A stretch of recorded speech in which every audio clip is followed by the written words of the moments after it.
Hello students, good morning to all of you. आज हम जिस टॉपिक के साथ आए हैं वो है नेशनल इनकम अकाउंटिंग। मैंने आपको अपने प्रीवियस लेक्चर में बताया था कि नेशनल इनकम क्या होता है।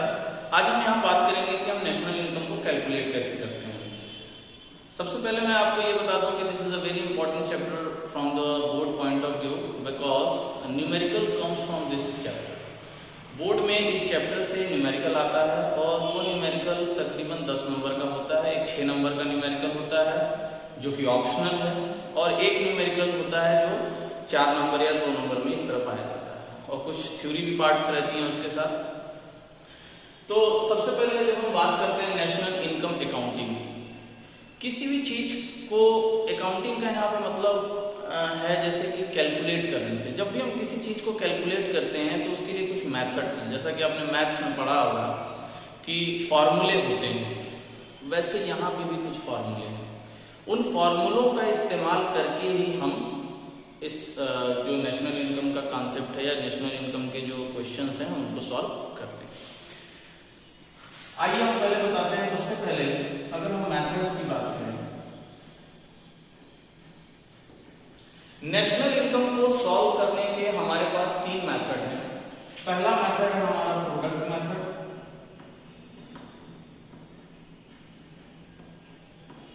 इसको हम वैल्यू एडेड मेथड से भी जानते हैं।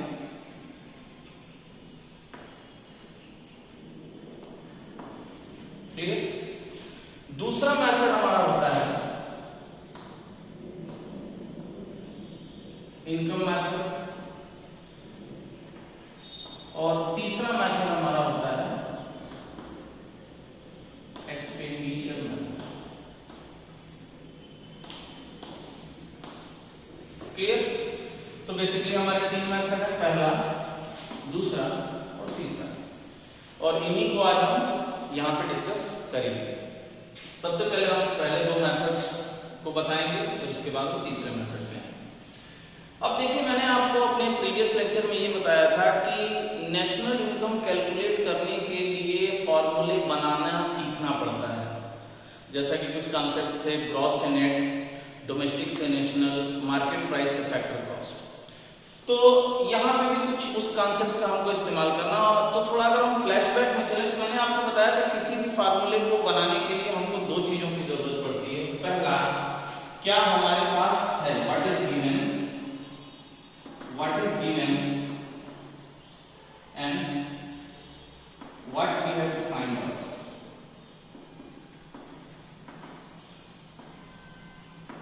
What is given and what we have to find out.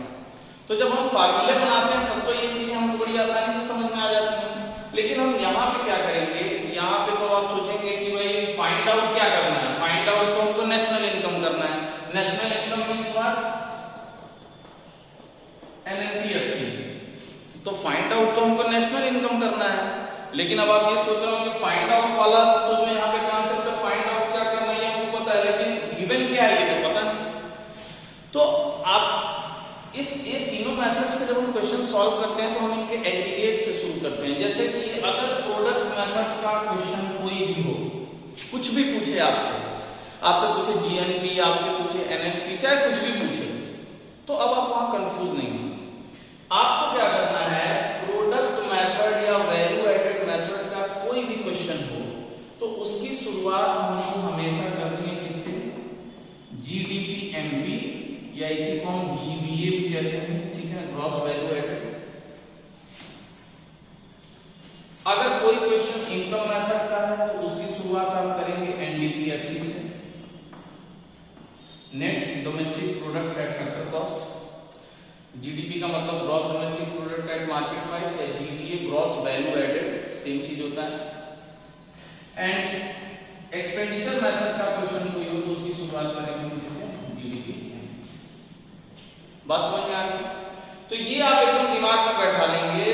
तो सबसे पहले जब आप बोर्ड में किसी भी नेशनल इनकम के क्वेश्चन को देखेंगे तो सबसे पहले आप 2 चीजें फाइंड आउट करिए, क्योंकि आप क्वेश्चन पढ़ेंगे ना तो शुरुआत में दिया रहेगा calculate national income by this method. चलो भाई, मेथड पता चल गया। सपोज एक क्वेश्चन आया कि calculate national income by product method. अब प्रोडक्ट मेथड से जैसे ही क्वेश्चन आया तो आपके दिमाग में स्ट्राइक होना चाहिए कि yes, if the question is of product method we have to must go through with the starting point GDPMP. हमको जीडीपीएमपी से शुरू करना है। हाँ, जब आप क्वेश्चंस बनाने लगते हैं तो आपको प्रैक्टिस हो जाती है, तो आप डायरेक्टली भी नेशनल इनकम निकाल सकते हैं। लेकिन कम ही बच्चे इसको बहुत जल्दी समझ पाते हैं, तो ज्यादा अच्छा यही रहेगा स्टेप बाय स्टेप। क्योंकि एक चीज जान लीजिए, बोर्ड में अगर आप नेशनल इनकम के क्वेश्चन को सॉल्व करते हैं तो उसकी मार्किंग 3 स्टेजेस में होती है। पहले, आपने फार्मूला अगर सही लिखा है तो आप नंबर पाएंगे 2 नंबर। फार्मूला अगर सही लिखा है, उसकी वैल्यू फिर पुट की है, वो सही है तो फिर 2 नंबर पाएंगे। और उसके बाद जो उसका कैलकुलेशन अगर वो सही किया है तब 2 नंबर पाएंगे। इस तरह कुल मिला के आप 6 नंबर पाएंगे। अगर by the way board exam में आपने डायरेक्ट आंसर लिख दिया तो बोर्ड कहता है कि अगर स्टूडेंट्स ने किसी भी क्वेश्चन का आंसर डायरेक्ट लिखा है तो उसको 1 भी नंबर नहीं मिलेगा। तो ये चीज आप ध्यान रखिए। बाय द वे आपको अगर क्वेश्चन नहीं सॉल्व करने आ रहा है, सपोज दैट अगर आप फार्मूला भी लिख देंगे, उसकी वैल्यू भी लिख देंगे तो भी तो 4 नंबर पाएंगे ना। क्वेश्चन छोड़ना तो नहीं पड़ेगा आपको। और अगर आप डायरेक्टली करेंगे, हो सकता है कुछ बच्चे डायरेक्ट नेशनल इनकम के फार्मूले को पुट करते हैं, तो हो सकता है वहां पे दिक्कतें आ जाएं। तो अगर यहाँ पे आपका एक स्टेप भी सही रहेगा तो आप कुछ गेन कर सकते हैं बोर्ड पॉइंट ऑफ व्यू से, बोर्ड एग्जाम से। Clear to all? अब आइए, अच्छा एक चीज और होती है। अब जैसे मैंने यहाँ पे कहा कि क्वेश्चन में लिखा था calculate national income by value added method, तो आपके दिमाग में तुरंत स्ट्राइक किया कि यस सर ने कहा वैल्यू एडेड मेथड, तो वैल्यू एडेड मेथड तो ये तुरंत कर दे रहे हैं भाई, वैल्यू एडेड मेथड से जीडीपीएमपी से शुरू करना है। बाय द वे क्वेश्चन में कुछ नहीं दिया, क्वेश्चन में केवल ये कहा कि कैलकुलेट नेशनल इनकम। अब आप क्या करेंगे? हो सकता है वहां पे वैल्यू एडेड मेथड भी लगे, हो सकता है वहां पे इनकम मेथड भी लगे, हो सकता है वहां पे एक्सपेंडिचर मेथड भी लगे। In that case we go through the items given in the questions। क्या आइटम दिए गए हैं उस क्वेश्चन में, उसके आधार पे हम ये बताएंगे कि वो क्वेश्चन किस मेथड से जुड़ा हुआ है। सपोज अब देखिए, अब हम शुरू करते हैं यहाँ पे जो बेसिक हमारा है। अब आइए, सबसे पहले हम बात करते हैं प्रोडक्ट मेथड की। तो जब हम प्रोडक्ट मेथड में आते हैं तो हमको निकालना पड़ेगा जीडीपीएमपी या जीबीए। एक चीज ध्यान रखिएगा हमेशा, GDP is equals to GBA and NDP is equals to NDA, gross domestic product, net domestic product, gross value added, net value added. Value added क्या होता है? डिफरेंट स्टेजेस ऑफ प्रोडक्शन में जो हमारा वैल्यू एडिशन होता है that is called value added and it is always equals to the market value of the goods and services. Okay, so you always be in mind that GVA is nothing but it is equals to the GDP and NDP is equals to the NP। तो जब हम यहाँ पे GDP निकालेंगे तो यहाँ पर हमें एक फॉर्मूला यूज करना पड़ता है GDPMP। How you calculate the GDPMP? The formula is value of output minus intermediate cost।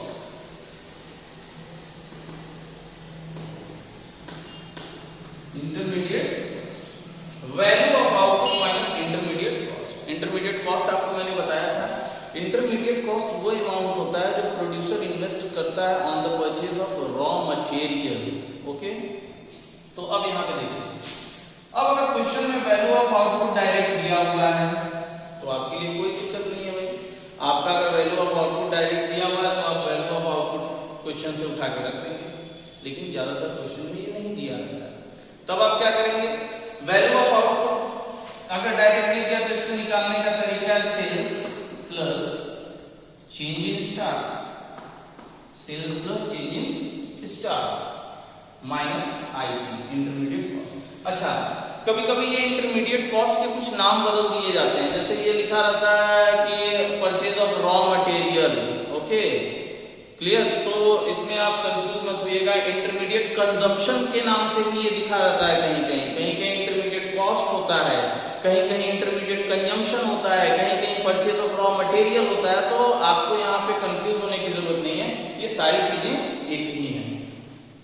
तो वैल्यू ऑफ आउटपुट निकलेगा sales plus change in stock minus intermediate cost. Sales आपके क्वेश्चन में दिया होगा, अगर सेल्स भी नहीं दिया है मान लो, तब क्या करेंगे? तो सेल्स को निकालने का तरीका है price into output sold, price into output sold. ये तो आप पहले से ही जानते हैं, इससे सेल्स मिल जाएगा। चेंज इन स्टॉक अगर नहीं दिया हुआ है तब क्या करेंगे? तो चेंज इन स्टॉक नहीं दिया है तो इसके लिए क्या करेंगे? चेंज इन स्टॉक निकलेगा closing stock minus opening stock और माइनस इंटरमीडिएट। जब आप इतना कर लेंगे तो आपको मिल जाएगा क्या? GDP MP. क्या मिल जाएगा आपको? GDP MP. क्लियर? लेकिन अभी हमारा काम खत्म नहीं हुआ, क्योंकि हमको तो नेशनल इनकम कैलकुलेट करना है ना। तब हम क्या करेंगे? अभी तो हमने केवल आधा काम किया, हमने जीडीपी एमपी निकाला। तो नेशनल इनकम कैलकुलेट करने के अब हम यहाँ पे फार्मूला बनाएंगे, जो मैंने आपको सिखाया था। तो मैंने आपको क्या कहा था? जो चीज आपको निकालनी है उसको पहले लिखो। क्या निकालना है यहाँ पे? National income. और नेशनल इनकम को डिनोट करते हैं किससे? एनएनपीएफसी से। तो हम यहाँ पहले लिखेंगे एनएनपीएफसी, इक्वल का साइन लगाएंगे। आपके पास है क्या? जीडीपी एमपी, लिख दो ये यहाँ पे जीडीपी। इतना हो गया। अब हम यहाँ पे फार्मूला बनाएंगे। अब फार्मूला 3 लेवल पे बनता है, जो मैंने आपको बताया था प्रीवियस लेक्चर में। पहला, दूसरा, तीसरा। First, second, third. क्लियर? अब आइए, मैंने आपको बताया तो पहला जो होता है ग्रॉस नेट, ग्रॉस से नेट। कभी भी फार्मूला इधर से इधर बनता है, लेफ्ट राइट। ग्रॉस से हमको कहां जाना है? नेट पे। तो ग्रॉस से नेट पे जाने के लिए क्या करते हैं भाई? माइनस करते हैं depreciation. Clear?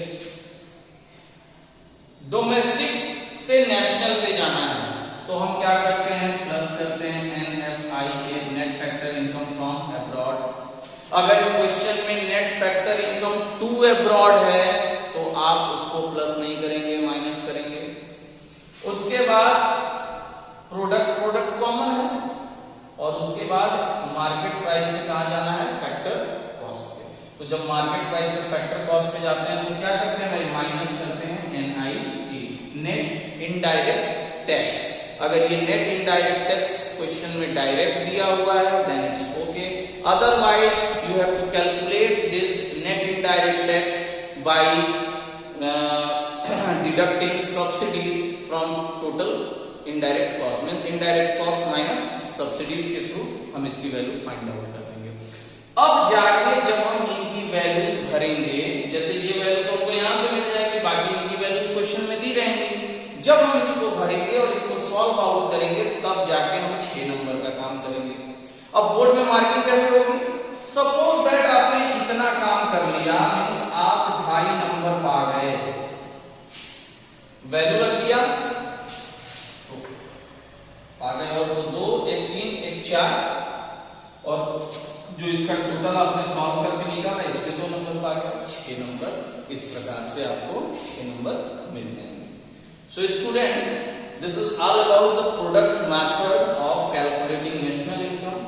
You go through this again and again, prefer your book, there are so many questions given in the book related to the product method. Go through the questions again and again, and if there is any query, again see the video, and if you are not unable to sort out the problem, send your queries to my personal number. I help you out. Okay. Now we move to our second method, that is income method. अब हम आते हैं अपने income method की तरफ। जिस तरह से मैंने प्रोडक्ट मेथड में आपको बताया था कि हम शुरुआत करते हैं जीडीपी एमपी से, उसी तरह हम इनकम मेथड में शुरुआत करते हैं एनडीपी एफसी से। तो आइए हम इसको डिटेल में बताते हैं। देखिए, अब यहाँ पे सपोज आपको एग्जाम में मिल गया कि calculate national income bye income method. तो नेशनल इनकम निकालना मींस आपसे बोर्ड पूछ रहा है कि आप एनएनपीएफसी फाइंड आउट करो। अब आप एनएनपीएफसी का डायरेक्ट फार्मूला बनाना जानते हैं तो then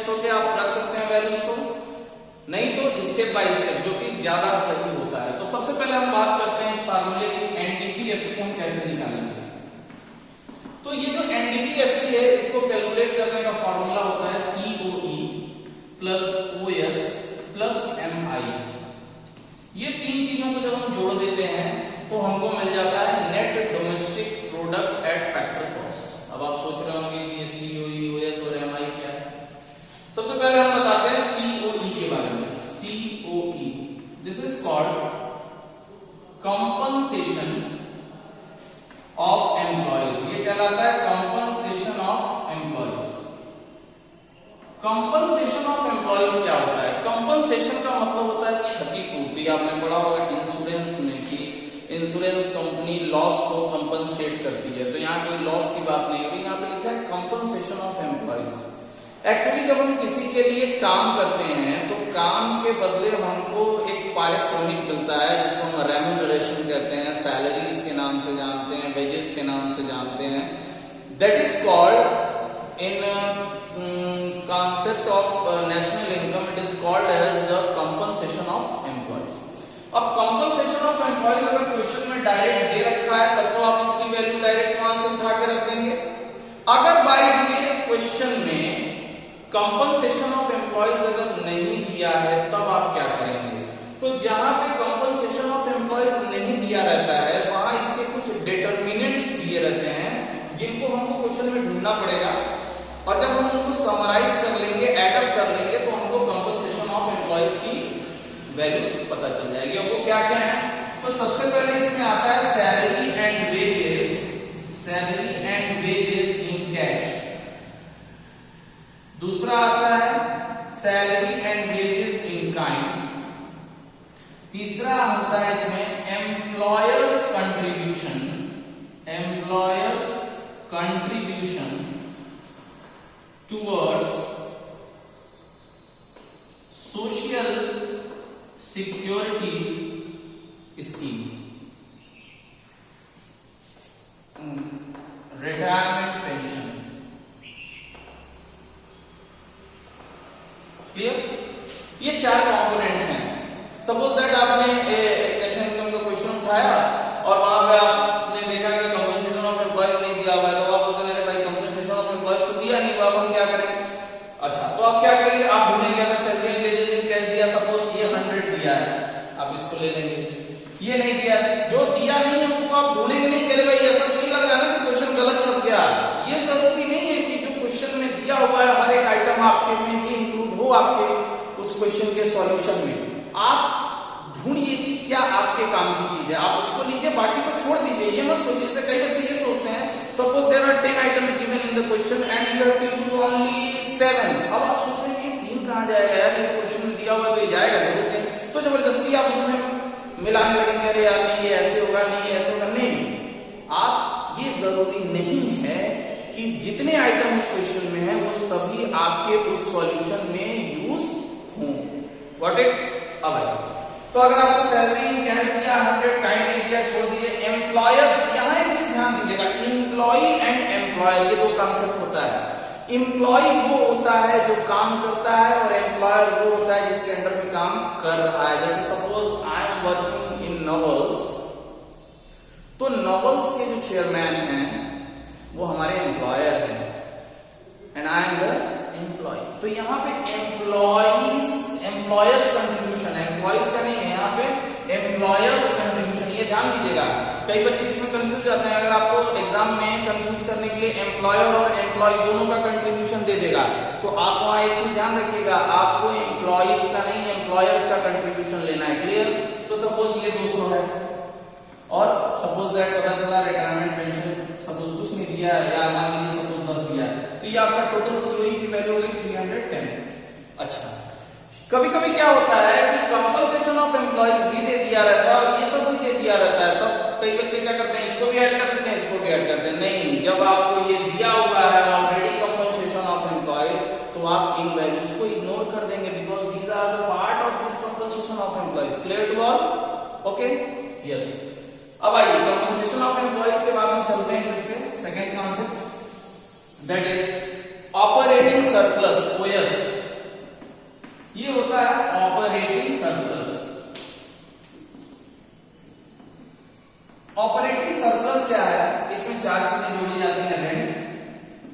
plus interest plus profit and plus royalty. Clear? Operating surplus का भी कॉन्सेप्ट वही है। अगर डायरेक्ट क्वेश्चन में दिया हुआ है तो आप डायरेक्ट इसकी वैल्यू को उठा के रखेंगे। बाई द वे अगर नहीं दिया हुआ है तो आप रेंट ढूंढेंगे, इंटरेस्ट ढूंढेंगे, प्रॉफिट ढूंढेंगे, रॉयल्टी ढूंढेंगे। अगर ये चारों दिया हुआ है तो चारों को ऐड अप कर देंगे। बाई द वे 4 की जगह केवल 3 दिया है तो 3 को ऐड अप कर देंगे। क्लियर हुआ? अब यहाँ पे रेंट, इंटरेस्ट, रॉयल्टी में तो कोई प्रॉब्लम नहीं होती है, लेकिन प्रॉफिट में थोड़ी सी एक चीज है, कॉन्सेप्ट ध्यान दीजिएगा। आप जानते हैं प्रॉफिट इनकम, कंपनीज के इनकम का वो हिस्सा होता है जो सारी चीजों को देने, एक्सपेंसेस को घटाने के बाद बचता है। और किसी भी कंपनी के प्रॉफिट के 3 हिस्से होते हैं। पहला जाता है डिविडेंड, जो कि शेयर होल्डर्स को मिलता है। उसके बाद होता है कॉर्पोरेशन टैक्स, जो कंपनीज के टैक्स, कंपनीज के प्रॉफिट के टैक्स पे लगता है, जो गवर्नमेंट को पे करना होता है। And the third one is retained earnings. Retained earnings वो पैसा होता है जिसको कंपनीज अपने पास रखती है for the future growth and expenses. तो बाई द वे कभी कभी क्या होता है ना, प्रॉफिट नहीं लेके ये 3 चीजें दी रहती हैं, तो आप जब इन 3 चीजों को ऐड कर लेंगे तो आपको प्रॉफिट की वैल्यू मिल जाएगी, बिकॉज प्रॉफिट के ही ये पार्ट है। क्लियर हुआ? तो अगर ऑपरेटिंग सरप्लस है तो then you have to go through only the operating surplus, no need to go through the determinants. If it is not given then go through the determinants. If operating surplus as well as determinants are given in the question, you only go with the what? Operating surplus. And the last one is the mixed income. This is called mixed income of self-employed.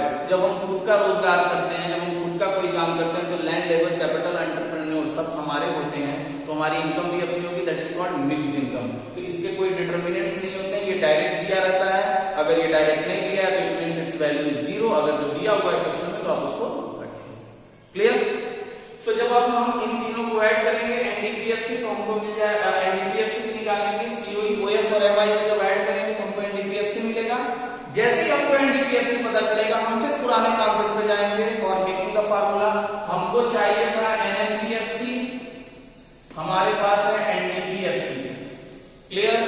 अब हम चलेंगे क्या, net से net, no change. Domestic से national पे जाना है तो प्लस करेंगे net factor income from abroad, अगर शुरू है तो माइनस होगा, और एफसी से एफसी नो चेंज। तो हम जब ये 2 चीजें ऐड कर देंगे तो हमको नेशनल इनकम मिल जाएगा by which method? By income method.